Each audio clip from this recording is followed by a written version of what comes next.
உங்களோட மார்னிங் டிஷ்ல இந்த simple and ஹெல்தியான கேரட் ரைஸ் வந்து பண்ணி கொடுங்க. ரொம்ப ஈஸியான ரெசிபி, ரொம்ப ஹெல்தியான ரெசிபி. ஸோ கடாயில் கொஞ்சமாக எண்ணெய் ஊற்றிட்டு கடுகு, உளுத்தம்பருப்பு, கடலப்பருப்பு, சீரகம், கொஞ்சம் காஞ்ச மிளகாய் சேர்த்து நல்லா வதக்கி விட்டுக்கோங்க. லைட்டாக கலர் மானதுக்கப்புறம் கொஞ்சமாக கருவேப்பிலை ஆட் பண்ணிக்கலாம். ஒரு மீடியம் சைஸ் வெங்காயம் நல்லா பொடியாக சாப் பண்ணி ஆட் பண்ணிக்கோங்க. நல்லா வதக்கி விட்டுக்கோங்க. இப்போ நான் கொஞ்சம் நெய் ஆட் பண்ணிக்கிறேன். நீங்கள் ஸ்டார்டிங்கில் கூட நெய் ஆட் பண்ணிக்கோங்க.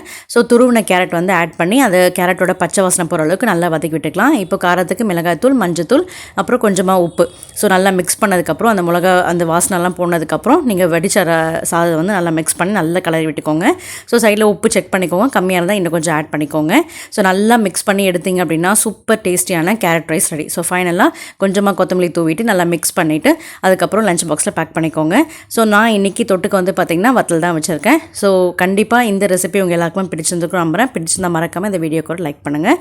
ஸோ கிட்ஸுக்கு பிடிச்ச மாதிரி நம்ம அப்பளம் வச்சிட்டோம் அப்படின்னா ரைஸ் வந்து ஃபுல்லாக சாப்பிட்டு வந்துடுவாங்க. ஸ்நாக்ஸ்க்கு கோ அண்ட் பனானா வச்சுருக்கேன். இந்த வீடியோ உங்களுக்கு பிடிச்சிருந்தா லைக் பண்ணுங்கள். பாய்.